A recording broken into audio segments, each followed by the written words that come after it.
этот Михасевич. Это настолько умный, хитрый и изворотливый зверь, что таких поискать. In 1970s, women start disappearing in small Belarus Republic. Later on, they are found dead.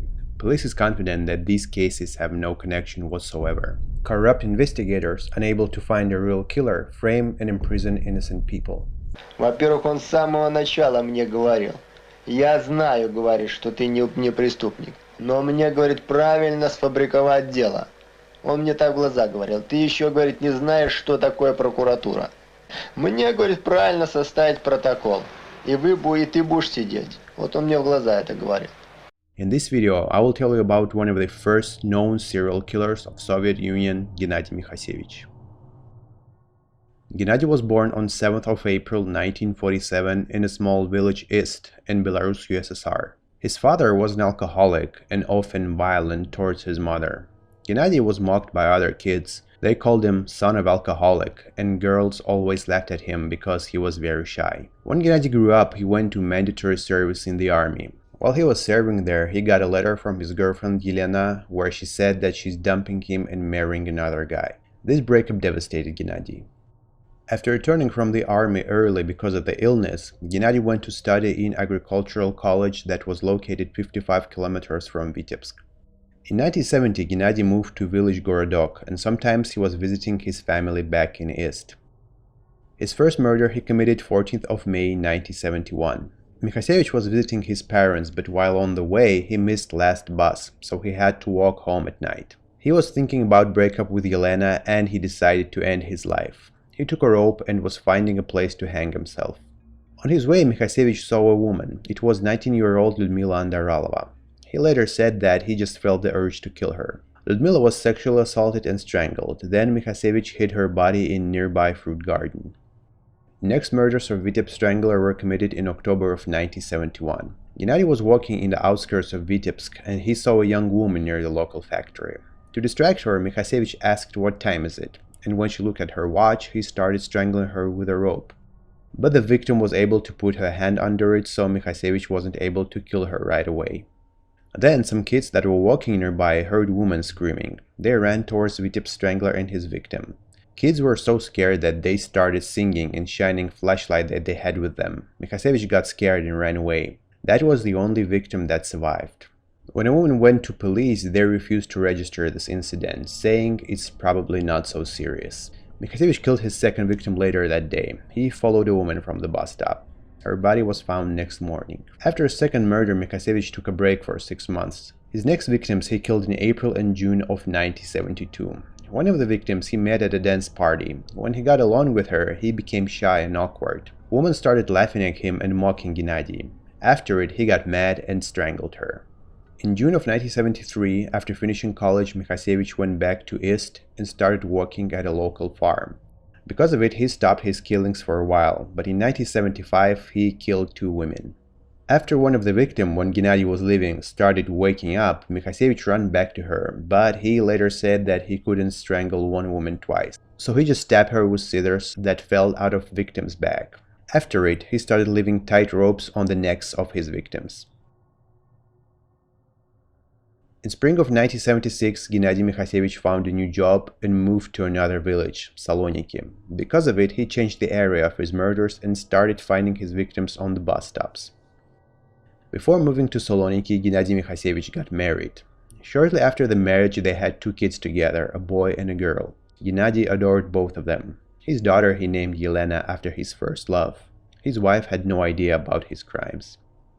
Once, Gennady had a dream where he was strangling another victim, and while he was still sleeping, he started strangling his wife, and only her screams woke him up. However, his wife loved him and cherished Gennady. He once even used a gold ring from one of his victims so his wife could have a gold tooth. In 1976, 4 more women were murdered. Since 1981, Mikhasevich changed the way he was finding victims. He started using his car, Red Zaporozhets, and his war cars. He was finding women on the bus stops in Vitebsk and nearby areas and offered them a ride. Once a woman, while in his car, asked Gennady to stop it so she could pick some wildflowers. He let her do it and then took her in the forest by her hand, where she was murdered. As the time passed, Mikhasevich felt that he can never be caught, so he committed more and more murders. 14 innocent people were punished for crimes of Gennady Mikhasevich. One of them, Nikolai Terenya, was executed. Another one, Vladimir Gorely, who was sentenced to 12 years in prison, got blind because of the illness after 6 years of incarceration.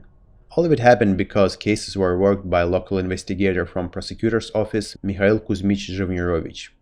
He was famous because he was solving 100% of cases he worked on, and when it wasn't possible to do it right away, he just found some person that barely fit the description and using torture and framing of the evidence got innocent people in jail.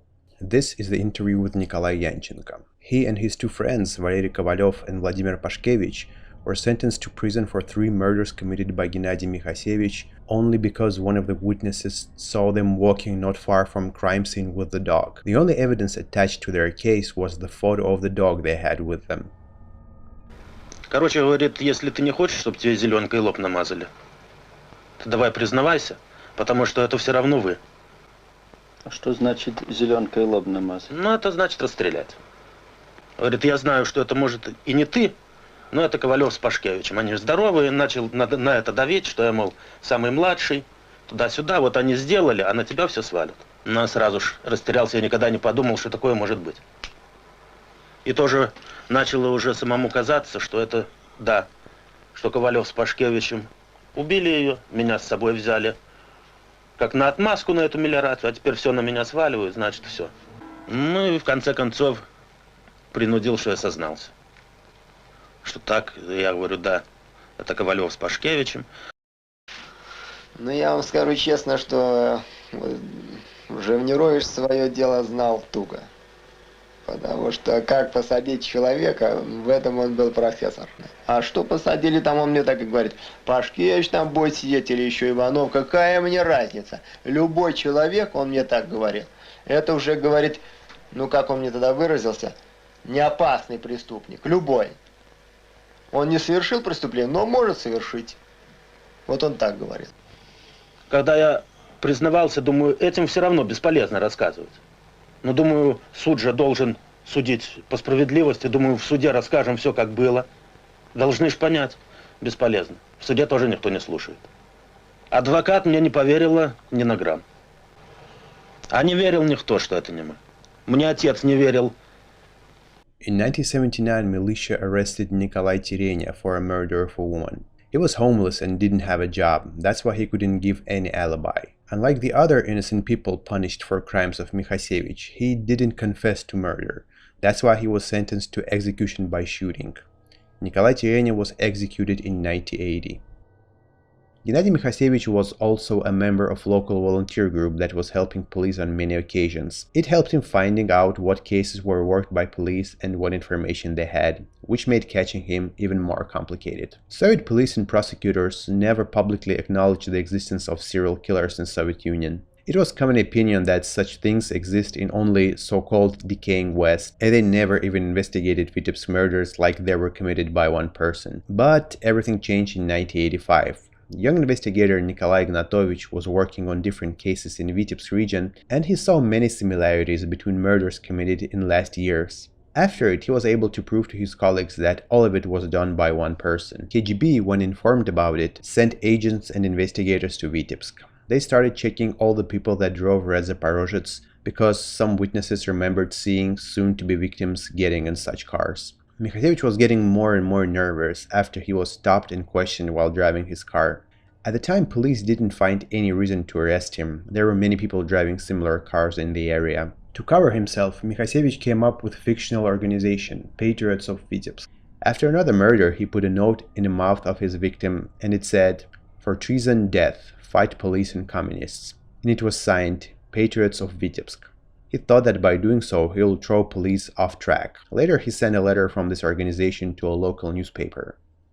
Police and KGB started getting writing samples from males in the area. They were also stopping all the men that drove Red Zaporozhets and got their writing sample using different excuses. Experts checked more than 500,000 of them, and they found a match. A written statement that was given by Gennady Mikhasevich to police when he was stopped for unrelated reasons had matching handwriting. When police found out about other matching evidence, they sent 3 squads to arrest Mikhasevich. They found him at a relative's house with his family and packed suitcases and tickets to city Odessa.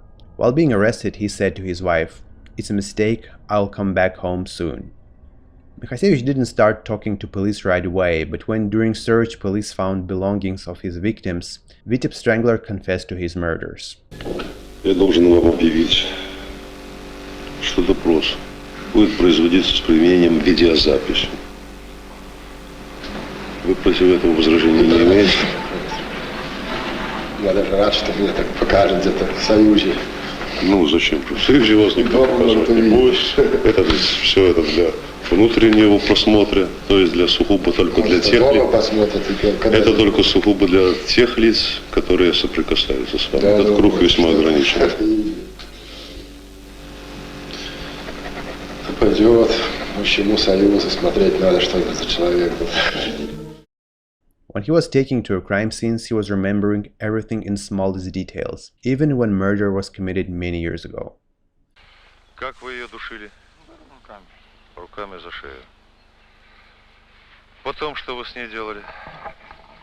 Потом здесь ее бросить. Здесь вы ее... Вот здесь, где вот это вот... Это не знаю, в этой вот канаве. Вот, поступите на это. Значит, как, поясните, как дальше развивается событие? Ну, дёбну ножницами, ножницы были такие. А сейчас какая надобность была? Ну, я задушил уже, как говорит, второй раз не душил никогда. Она начала уставать, а ножницы у нее выпали из сумки, когда она упала здесь. Ну, кольнула я там ножницы. И вы... Наверное, щельная какая-то попалась, так что никаких больше не было. Поясните, как вы действовали дальше в данном случае? Ну, здесь свернул с ней, проехала, не помню, может, здесь километр, 2 или меньше, ну, недалеко вообще. Проехали вперед, на метров 2, а потом как? Ну, уже меня, чувствуете, уже на пределе были, что где-то вот душить, вот даже вот, и может, если места не было даже вот на видном месте даже. Mikhasevich was convicted for 38 murders, but many sources say that there were many more victims, up to 52. 5 of the bodies were not discovered before Mikhasevich had shown them to investigators. 14th of April 1987, Gennady Mikhasevich was sentenced to execution by shooting. He was executed later that year in prison called Pishalovsky Zamok. 13 people that were convicted for Mikhasevich crimes were rehabilitated and got apartments and monetary compensation. 200 people were punished for convicting innocent people for crimes of Vitebsk Strangler. One of them committed suicide after being accused. Investigator Mikhail Zhevnerovich wasn't punished for his crimes. Criminal case against him was closed because of nationwide amnesty that was announced after celebration of 70 years of communist revolution. He was discharged and didn't lose his ranks and honorary awards. He died shortly after his retirement. Ну, уже когда последнее свидание было у меня после утверждения Москвы, я, конечно, сына не узнала. Он был очень страшный, одета на нем какая-то одежа полосатая, черный такой, я не могла больше с ним говорить. Там были одни костки, только страшные. Когда свидание у нас кончилось, он так уперся в ушки руками. Я его толкаю. Конец свидания, уходите, Реня, конец свидания. Он отвернул голову. Мама, до свидания. Мама, до свидания. И третий раз сказал до свидания, мама. И такие он мне остался по сегодняшний день в глазах.